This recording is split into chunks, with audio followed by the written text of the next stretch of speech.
Meet Rob Nelson, talk show host. Because you got the 70s thing going there. I got someone's underwear. Robert Kennedy, thanks for taking a minute. Simple question. Tucker, it's good to see you. Listen, You're a Bitcoin maximalist. You're Bitcoin forever. I hate this central bank digital currency.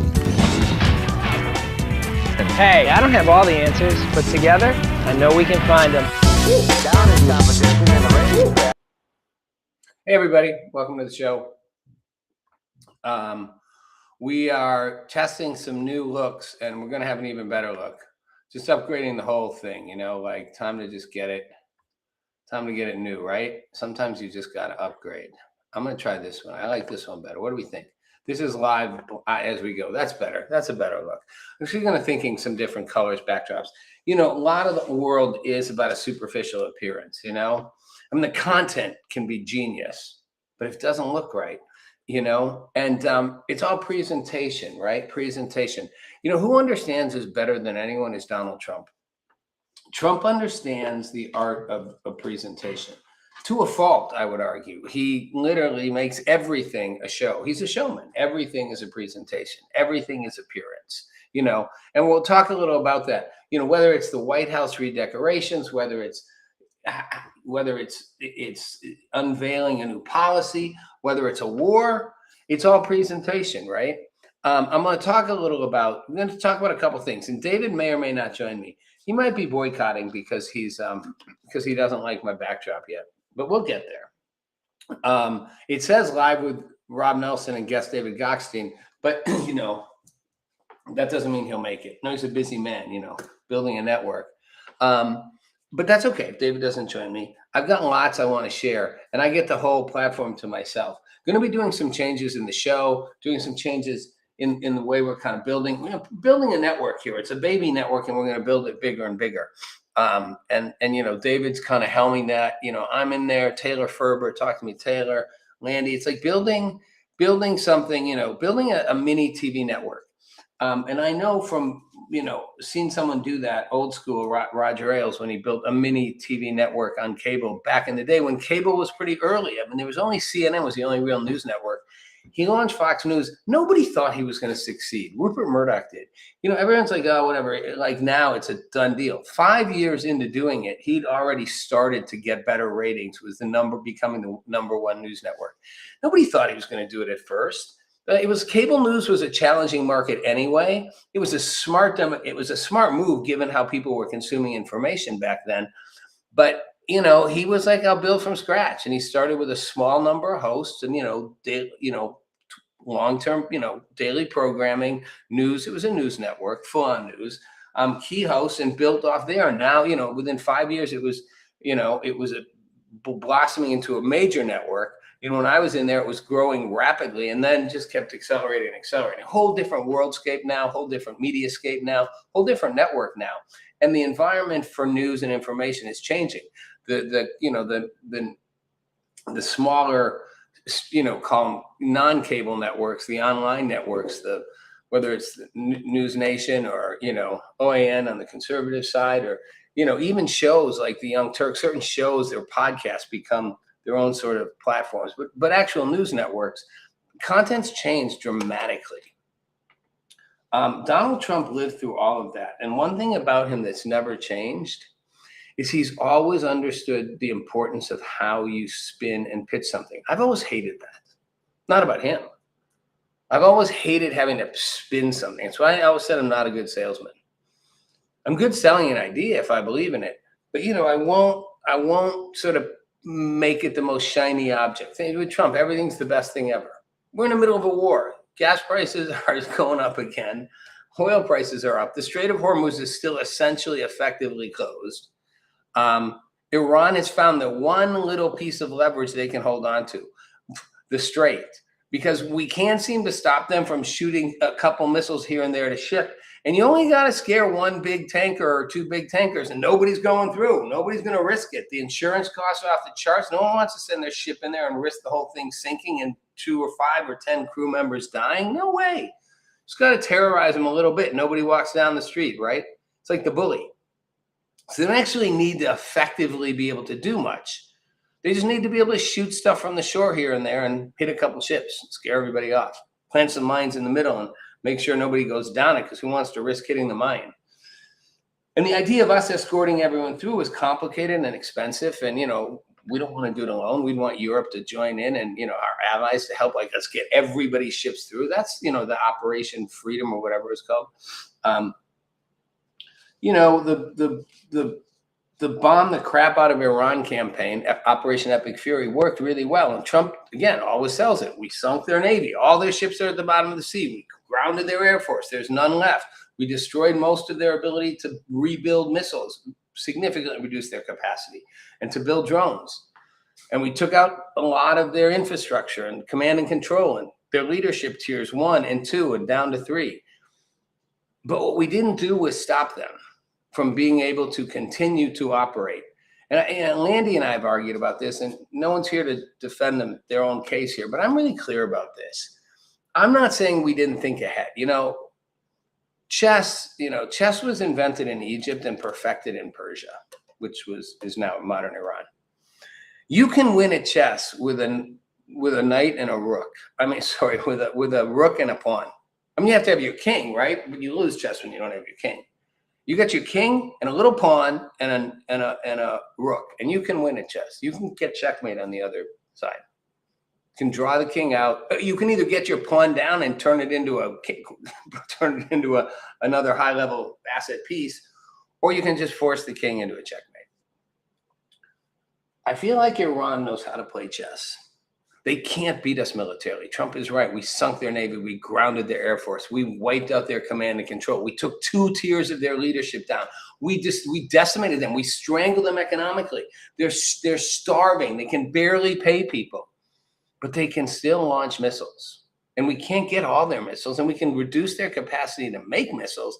They still got plenty in stockpiles, and they don't need that many. Just fire a couple here and there, shoot a couple at Kuwait. Last night they shot a few at Jordan at our military bases. They all got shot down. But if they hit something, it stirs everything up. And if they hit a commercial tanker, and they don't need to shoot a ballistic missile at a commercial tanker, you can just send a drone in, and they've got access right there because they mine the middle, so they make the ships have to go through right next to their coast, to the Iranian coastline. They can hit the ships. Everybody knows it. Everybody's scared to go. Oil prices go up. Gas prices go up. This is not a case where Iran can win the war against us, or somehow Trump's not wrong. We decimated their military. We decimated their command and control. We decimated their leadership. We decimated a lot of their military infrastructure, and not much of their civilian, but key things for that. Doesn't stop them from utilizing their proxies. You see the Houthis now like going into the Red Sea and being like, we're going to create havoc here. And Saudi Arabia's like, no, don't do that. It's just if they can rattle everything, if they can rattle the cage enough, everybody's scared. It's like a shark in the water. A wounded shark, still a shark in the water. In Iran, I think there was a miscalculation. I think we did not expect Iran to hold on this long. I think we thought they'd capitulate. Now, the talks is a joke, but Trump even makes that out to be a thing. As we're bombing the heck out of them for 13 days, they're still firing back wherever they can. And now they shoot at a military, at a base in Jordan, U.S. troops. Trump is like, I love this. Trump said, we're going to beat the fucking shit out of them. This is the era we've come to. Everybody swears now. Members of Congress swear, politicians swear. President of the United States to a foreign nation, we're going to beat the fucking shit out of them. You gotta love it. It's what you think. It's what they said before. It's what Kennedy said. It's what Nixon said. It's what Bush said. Probably what Roosevelt said. I don't know if they used exactly that language, but some version of it, and Churchill.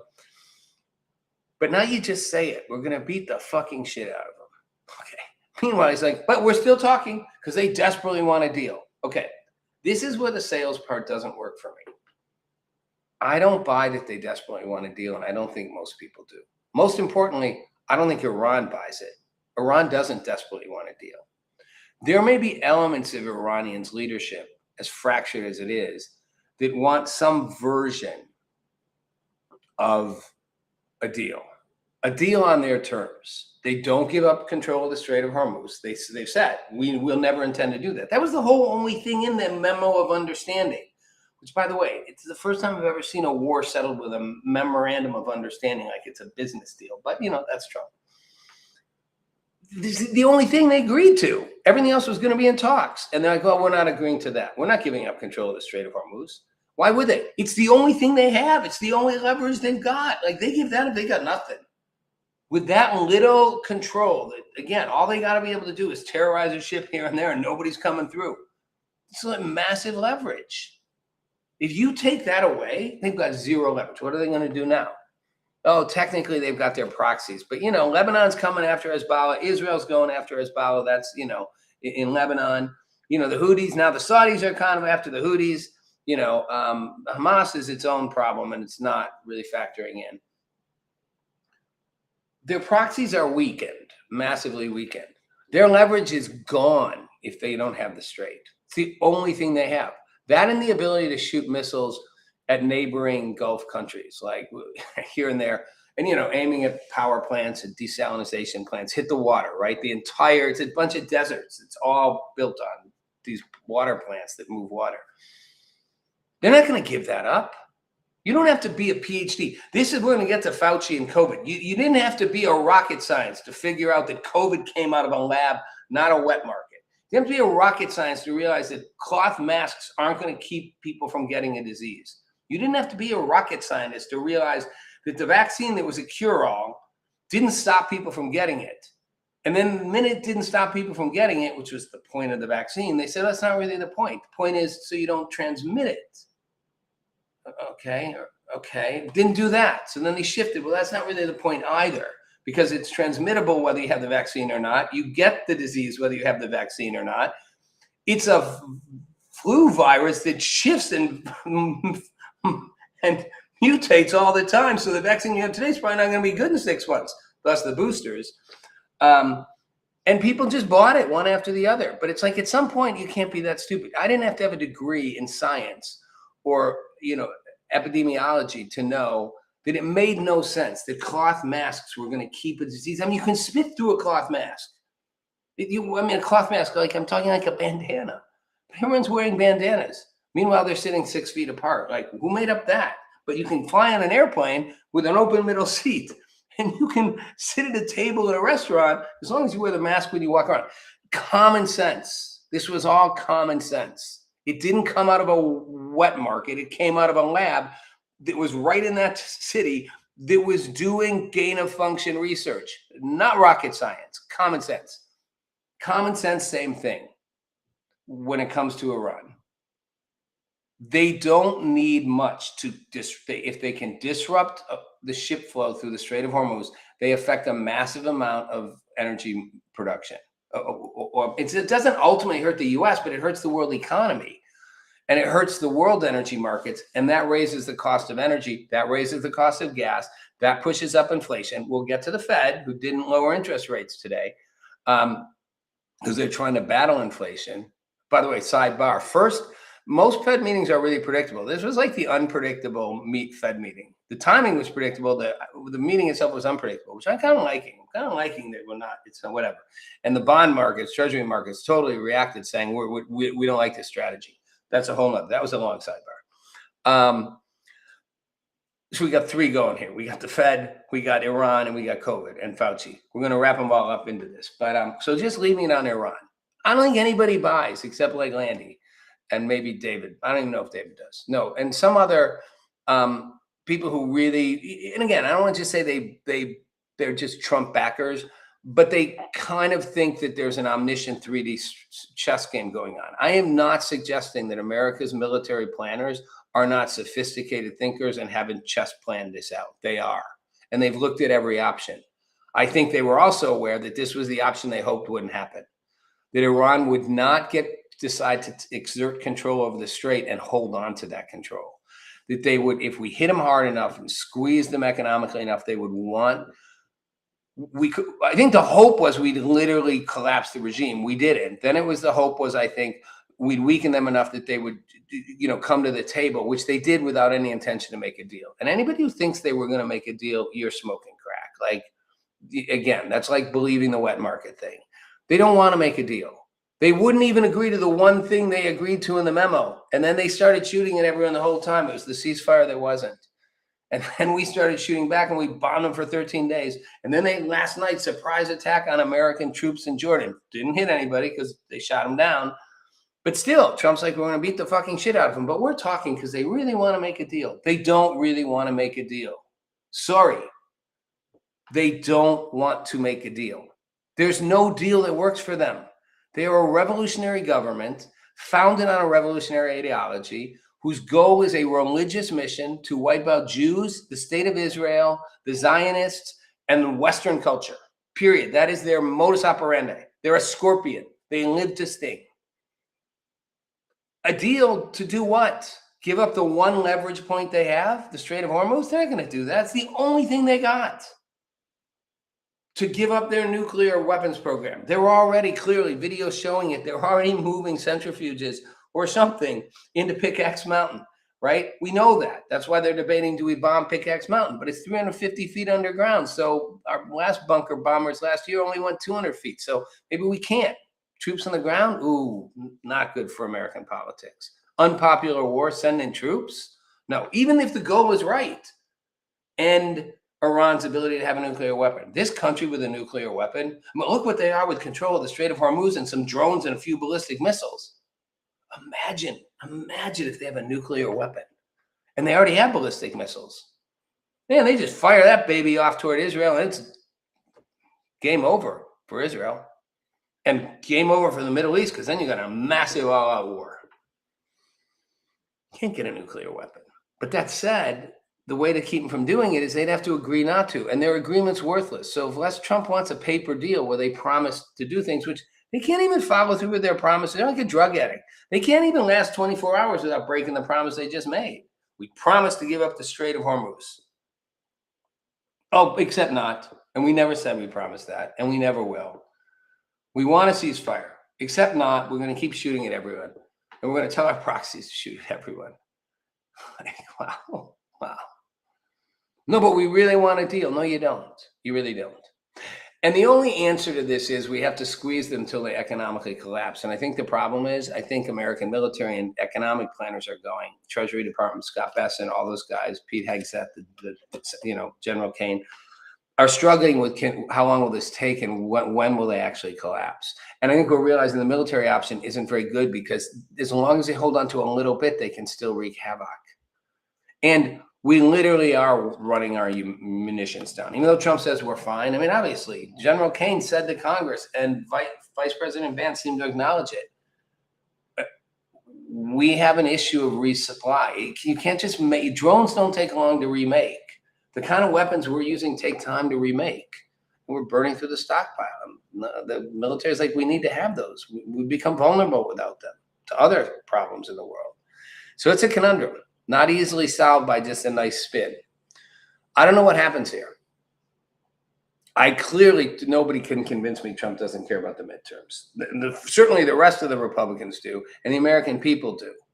The longer this goes on, the higher prices are, the more energy's up, the more unpopular this war is, the more troops die, the worse it is for Republicans. Republicans lose the midterms, that's not good for Trump. Trump's not stupid, he's very smart. He doesn't want to lose the midterms. He's also very concerned about his popularity. But right now, we may ultimately win this. I'm not sure what a win is at this point. If a win is keeping them from a nuclear weapon, I don't see a way that happens without removing this regime. I really don't. If a win is getting them to give up the Strait of Hormuz, control of that, I'm not sure how that happens without literally physically doing it. We blockade their ports. We're shooting at all their, installations. They're still able to wreak havoc. They're still, traffic through the strait is insignificant at this point. And now, like I said, the Houthis are going into the Red Sea to block a passage there. It's not good. All right, let's move to COVID. Other places where there's massive denial going on. Anthony Fauci, wow, was that not an act for the ages? He goes before Congress, before the Senate, and he pleads the fifth 111 times. What a pussy. He's a liar, He's a scumbag and a liar. I'm sorry. Never liked him, like him less. Why is he pleading the fifth? Joe Biden's auto pen gave him immunity from anything he did while in government. Why can't he tell the truth? You don't have anything to hide now. That's the whole point, right? You've been given immunity. Once you're given immunity, that's why people in criminal cases get immunity. Now you can talk because we won't prosecute you. Okay, let me tell you what really happened. Fauci, I plead the fifth. Why is he pleading the fifth? Well, it's obvious. Because he lied. And how do we know he lied? Because we've seen his diary.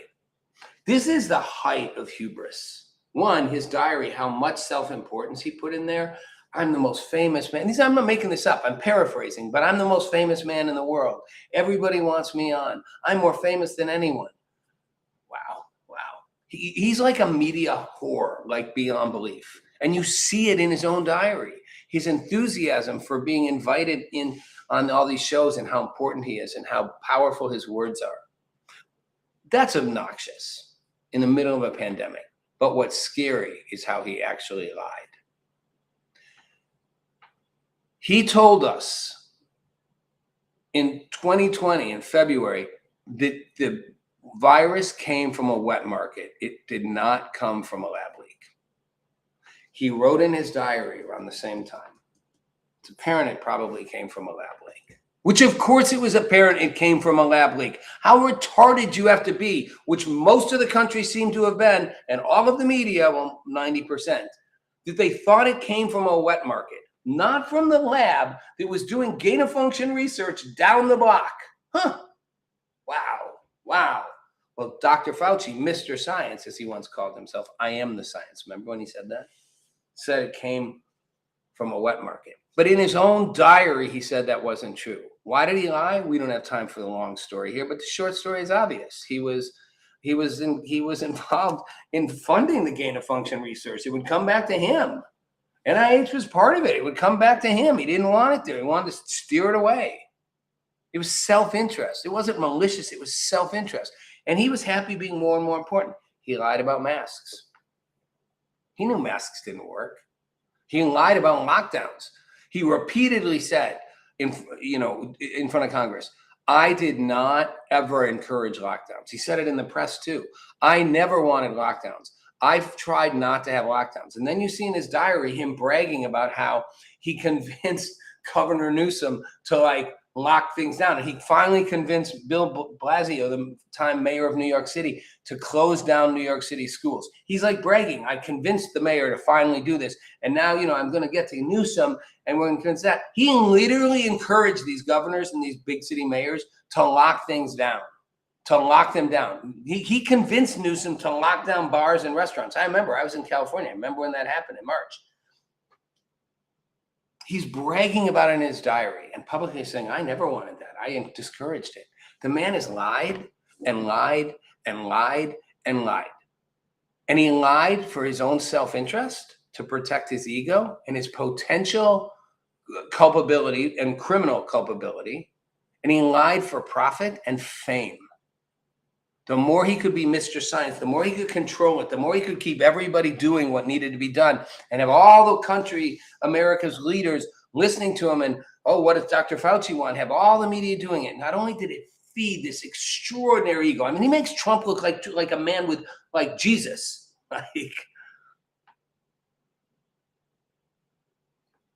All for that. And the cost was to destroy millions of lives. He ruined lives. He ruined an entire generation's educational upbringing, cost millions of people their financial livelihood, destroyed families, kept people from weddings, from funerals, from church. And by the way, I'm going to say this, caused so many people to die. That's the part we leave out. People died because of Dr. Fauci said and did. And contradicted in his private journals. People died, not a few people. I don't know how many thousands of people died because they couldn't do what I did. Listen to the radical doctors who were telling the truth, to do this, ivermectin approach, like, deal with it differently. Don't take the vaccine. What about all the kids who got myocarditis? I can't even say it. I'm so worked up. Myocarditis, whatever. Again, how many people did you have to see dropping dead on? How many 20-year-olds, 18-year-olds, 17-year-olds had to drop dead of heart attacks in the middle of nowhere? Did you not go, wait a minute, I've been paying attention. Haven't I heard about this before these last couple of years? Never remember a bunch of healthy young, once in a while. Kids dropping left everywhere because they were having heart issues. Because as Dr. Robert Malone said, you're going to get heart issues. The guy who was key to developing the technology under mRNA. It's going to give you heart issues and it's going to mess up pregnancies. How many pregnancies were messed up? With their big lie that we tested it on pregnant women. Again, common sense. How could you test a drug on pregnant women that you developed in 9 months? That was the whole brag. Trump made it. We got this out in 9 months. Woo-hoo-hoo! How could you test it on pregnant women if you did it in 9 months? Last time I checked, pregnancies take 9 months. Unless we're going back to the thing like men can be women and women can be men and men can have babies and the whole transgender thing, I think pregnancies take 9 months. So how could you fully test it on women who are pregnant? You'd have to test at the beginning of their pregnancy, throughout their pregnancy, and after the baby was born. You'd need 4 years at least of testing. Not 9 months, but they lied. They jabbed everybody with it. Disgusting. And criminal. But Fauci got an auto pen pardon. I actually think this one probably wasn't an auto pen. Biden probably signed this one himself with his feeble little hand. So he's clear. So how about you just do the right thing for once in your career? Instead of doing the selfish, egocentric, self-interest financially and status-wise, or maybe you're ashamed. Maybe you're ashamed that you were such a hypocrite. Maybe you can even see the damage you did. I don't know. I don't need to know your reasons. Maybe you just want to go to heaven with Jesus and be allowed in, because right now God would send you straight fucking down. Why don't you just do the right thing and tell the truth? You have full immunity. You're that much of a scumbag that you can't tell the truth now when you have full immunity and people can read what you actually said. You said here in your diary, but you said here to NBC News or to a congressional hearing, I'm going to have to exercise my constitutional right to plead the Fifth Amendment. Go fuck yourself. Seriously. Again, and how the media put him on this pedestal never made sense. Tiny little man getting smaller. Better hope there's not a God, Dr. Fauci. Seriously, shouldn't even be allowed to be a doctor. By the way, I'm going to be working on a book project with Dr. Malone and Joe Malone all about this, and doing some really interesting interviews. One I just did with Jeffrey Tucker from the Epoch Times, all about some of this this history around this. I'm actually going to be interviewing Senator Paul hopefully next week for the book. It'd be great coming right out of these hearings. I loved when Senator Paul, that was my favorite moment, when the lawyers, the obnoxious lawyers, Fauci's got like a team of lawyers, like he's the mob. He's got like 7 lawyers in there. And one lawyer refuses to sit behind in the row because the lawyers aren't part of the hearing. They can be there to give counsel and advice. And he asked the lawyer to sit in the back, the row behind, and the lawyer refuses and sits right next to Fauci.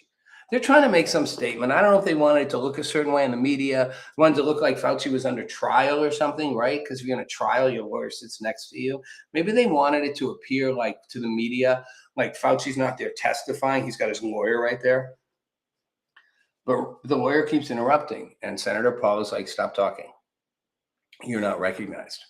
You're not part of this hearing. You're not recognized to speak. You're not here to speak. Dr. Fauci is here to speak. He can have you for advice. He can seek counsel from you, but he's the only one that can speak on the record.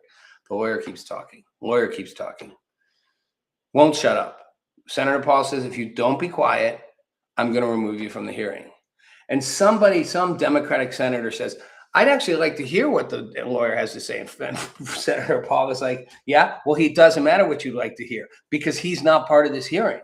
He's not recognized. He is not a guest of this committee. He is not invited to speak or allowed to speak any more than some dude sitting in the back row can speak. He can talk to Fauci, not to us. So if you talk again, I'm going to remove you from the hearing. This is your second warning. But I don't know that. Security, will you please escort him from the room? The only good part is the whole crowd starts applauding. That place was packed, that little hearing room. One of my favorite moments. My saddest moment is 111 pleading the fifth. What a day. What a time. Madness, craziness everywhere. Bitcoin broke 64,000. Woohoo! Which leads to my last thing before we go. The new Fed. So interesting. We'll talk more about this. I've always hated the way the Fed operates. I hate the data it uses. It's always too late, too little, too late. It's always behind. It's never on the cusp of where things are.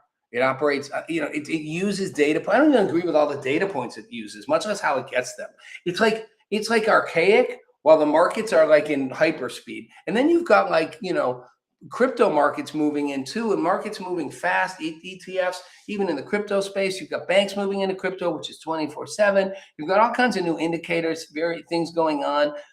And the Fed's stuck in these old models. I've joked, the Keynesian economic model is going to start fracturing. And some economists would say, well, it can't ever supply demand. I mean, yes, certain elements will always exist, but the model's fracturing. The Fed uses this old, outdated approach. It's always, like I said, ends up being too little, too late. The sign is in the markets. The markets respond. The best people in the world to deal with this respond. And today they responded by not liking what the Fed did. I mean, again, it was an unpredictable meeting, which is unusual. Usually you know exactly what the Fed's going to do. I think the markets are desperate for the Fed to lower the interest rate, even just a quarter, percentage point. But the Fed isn't. They're determined on this mission to beat inflation. That's a whole longer story. The Fed the Fed and the SEC. I've never been a fan of the Fed. I'm not a fan of the Federal Reserve. I'm not even a fan of the central bank. I'm one of those dissenters. Thinks it kind of runs against the core of America. But I get why Alexander Hamilton wanted it, because he wanted to centralize control. I'm a fan of decentralization, both in politics, in finance, in life. At some point, we're going to have to align these things. I thought this new Fed chair coming in might make a move in a positive way. We'll see. We'll see. It is good news that Bitcoin crossed 64, although the minute we go full-scale war, I'm sure it drops. All the people I trust the most say the big fall is coming. Then it'll go back up. Like a relationship, crypto rises and falls. Like any life, it rises and falls. It runs a cycle, like a wave, rises and falls. Like nature, storms, they come, they go, and they come again. Seasons come and go. I could go on and on with all these stupid metaphors. They are metaphors, right? Anyway, lots to talk about there. Lots to talk about in all of it. The systems, the way we're doing things are changing. I will end it at this. I think Donald Trump came in as a necessary bull in a china shop.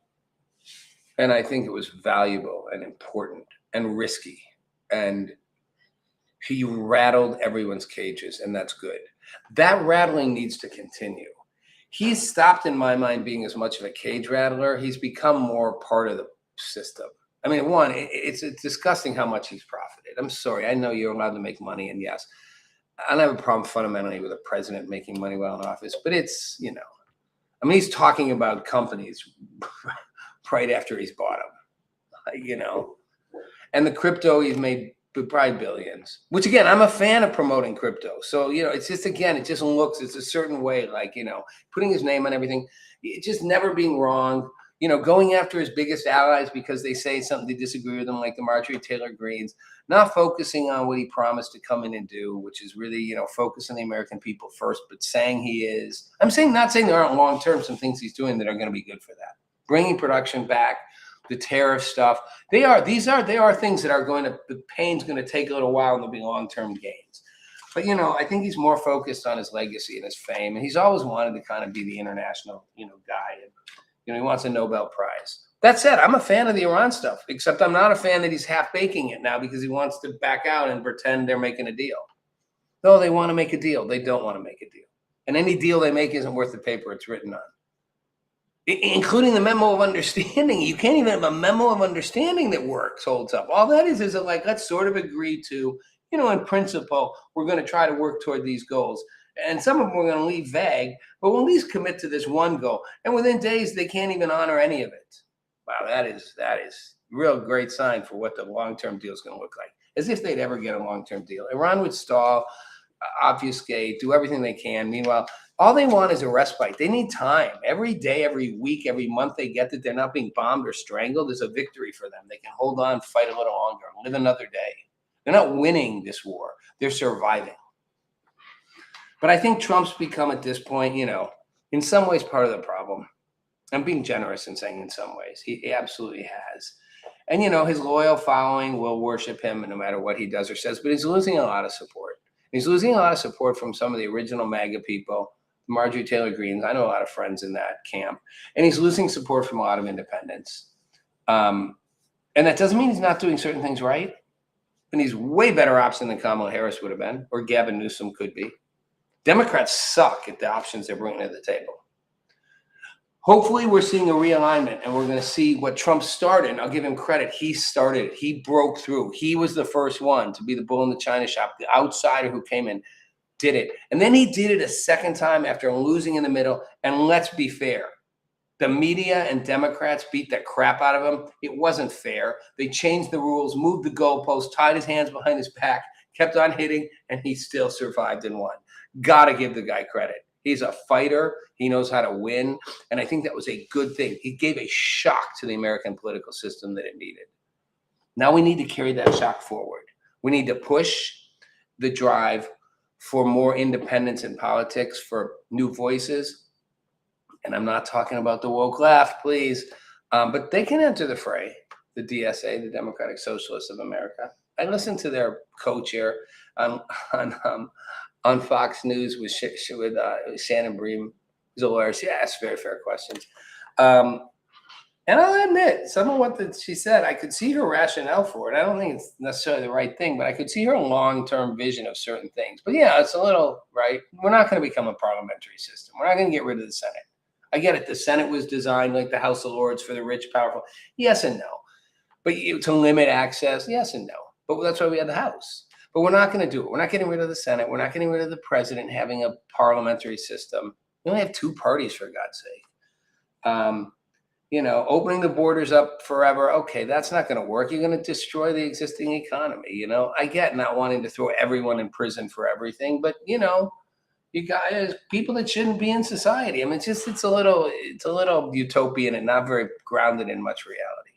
But again, bring them in. Let them play in the party. We need more voices. We need more options. We need more independence. We need pushes that will get us there. Decentralization can help. The world we live in can make this possible. It's only impossible until it becomes done, and then it becomes possible. So I know that's a really big thought right there. On that note, I'm going to let y'all go. Thanks for joining me. I will hopefully be on with David for a few minutes on Friday. And I'll be back on Monday. All right, everybody. Thanks for watching. Something to think about. Meet Rob Nelson, talk show host. Because you got the 70s thing going there. I got someone's underwear.